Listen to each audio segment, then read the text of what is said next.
শহীদ president Zia Rahman যে সবচেয়ে বড় কাজটি করেছিলেন, যেটা সবাই বলেছেন, যে বাংলাদেশের এই ভূখণ্ডের এই মানুষগুলোকে একটা স্বকীয়তা দিয়েছিলেন, পরিচিতি দিয়েছিলেন, আইডেন্টিটি দিয়েছিলেন, যে আমরা আলাদা, আমরা ওদের সঙ্গে এক নই, আমাদের অস্তিত্বটা সম্পূর্ণ ভিন্ন, যেটা আমরা বাংলাদেশি জাতীয়তাবাদের মধ্যে আমরা দেখি।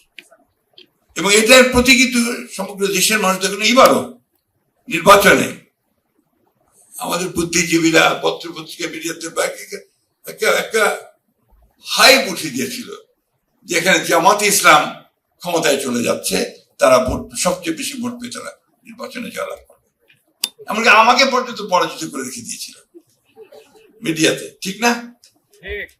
অথচ দেখেন, মানুষ কিন্তু ভুল করলো না, মানুষকে ঠিকই তাদেরকে বাদ দিয়ে দিল, দিয়ে বিএনপিকে বেছে নিল। কেন? কারণ বিএনপি প্রতিনিধিত্ব করে একটা উদার গণতান্ত্রিক রাজনীতি। আমি সবসময় যে কথা বলি, জোর দিয়ে বলি, যে BNP is a party of liberal democracy.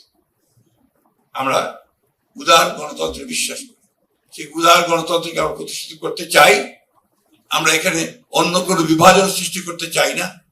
Bangladesh যে কারণে সৃষ্টি হয়েছে, সে কারণেই আমরা আরো জোর দিয়ে আমরা সেই দেশটা প্রতিষ্ঠিত করতে চাই।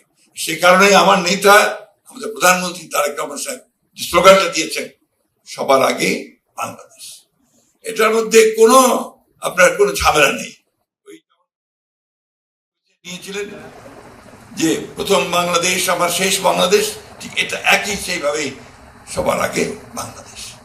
এবং শহীদ প্রেসিডেন্ট জিয়া রহমান যে কথাটা বলেছেন, আমাদের আবুল সাহেব বলেছেন, যে এমন সময় তিনি এসেছিলেন এই রাজনীতির সামনে যখন গোটা বাংলাদেশ ধ্বংসপ্রাপ্ত ছিল, একটা ধ্বংসপ্রাপ্ত অর্থনীতি, একটা ধ্বংসপ্রাপ্ত রাষ্ট্র কাঠামো, মানুষের চিন্তা ভাবনা ধ্বংস হয়েছে, রিক্তি বাহিনী বিভিন্নভাবে আপনার এসে সমস্ত রাজনৈতিক দলগুলোকে ধ্বংস করে দিয়েছে।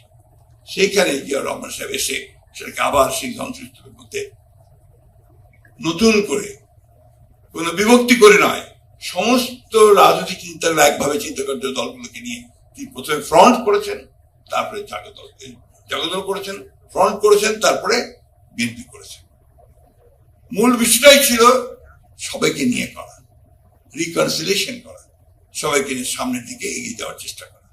এবং আমার কাছে মনে হয় যে জিয়া রহমানের রাজনীতির এটাই সবচেয়ে বৈশিষ্ট্য ছিল, যেটা আমাদের সভাপতি বলেছেন, অত্যন্ত সুন্দর ভাই বলেছেন, যে তিনি বাংলাদেশকে কারো শত্রু বানাতে চান, তিনি সবার সঙ্গে মিত্রতা সৃষ্টি করার চেষ্টা করেছেন এবং বেশিরভাগ ক্ষেত্রে সফল হয়েছেন, এবং সেই সফলতা নিয়ে তিনি সামনের দিকে এগিয়ে গেছেন।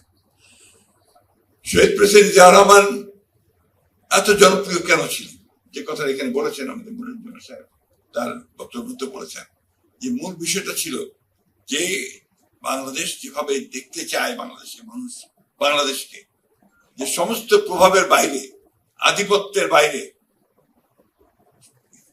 আমরা আমাদের নিজেদের পায়ে নিজেরা দাঁড়াবো, সেই বিষয়টা দেখতে চায় বাংলাদেশের মানুষ। আপনি খেয়াল করে দেখবেন, যখন ক্রিকেট খেলা হয় বাংলাদেশের সঙ্গে, যখন আপনার পাকিস্তানের খেলা হয়, তখনও তারা বাংলাদেশের পক্ষে চিৎকার করে, আবার যখন আপনার ভারতের বিরুদ্ধে খেলা হয় তখন একইভাবে চিৎকার করে। অর্থাৎ এই দুটো বলয়ের মধ্যে কোনোটাতেই আমরা ওইভাবে যেতে চাই না, কারো কাছেই যেতে চাই না। আমরা আমাদের মতো করে আমরা দাঁড়াতে চাই, উঠে দাঁড়াতে চাই, সেটাই আমরা চাই। আমি বক্তব্য দীর্ঘ করবার অবকাশ নেই, কারণ আগেই বলেছি এই বিষয়ে আমার একেবারেই আমি আপনার বলতে পারেন একজন অজ্ঞ মানুষ।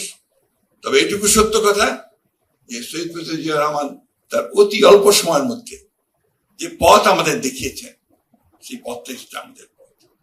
আমার এখনো মনে আছে শহীদ প্রেসিডেন্ট জিয়া রহমান সাহেবের যখন জানাজা, অভাবিত লক্ষ লক্ষ মানুষ যে কথা বলেছে, যে কেঁদেছে, ডক্টর মুস্তাক বলেছে তা আমার মা কেঁদেছেন, উনিও কেঁদেছেন, আমরা সবাই কেঁদেছি।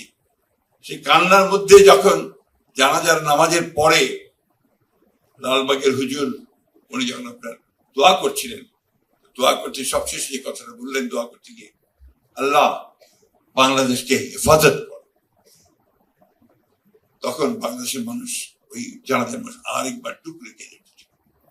এই জন্যে জিয়াউর রহমান বাংলাদেশের স্বাধীনতার সার্বভৌমত্ব তার অস্তিত্ব যেন একাকার হয়ে গিয়েছিল। আতঙ্কিত হয়ে উঠছিল যে জিয়াউর রহমানের পরে সেটা থাকবে কিনা। আল্লাহর অশেষ রহমত, আমি বলবো বাংলাদেশের মানুষ কখনো সেখান থেকে সরে যায়নি।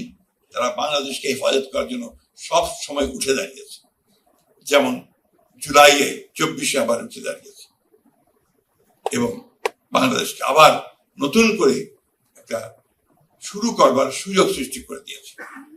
আজকে অত্যন্ত আশার কথা যে আমাদের মাননীয় প্রধানমন্ত্রী তিনি তার বিভিন্ন যে কর্মসূচিগুলো ঘোষণা করছেন, যে বক্তব্যগুলো রাখছেন, যে কাজগুলো করছেন, তার মধ্য দিয়ে আমরা সেই জিয়া রহমানের প্রতিচ্ছবিকে দেখতে পাই। আমরা বিশ্বাস করি যে তারেক রহমান সাহেব তার নেতৃত্বে বাংলাদেশকে সেদিকে এগিয়ে নিয়ে যেতে সক্ষম হবে।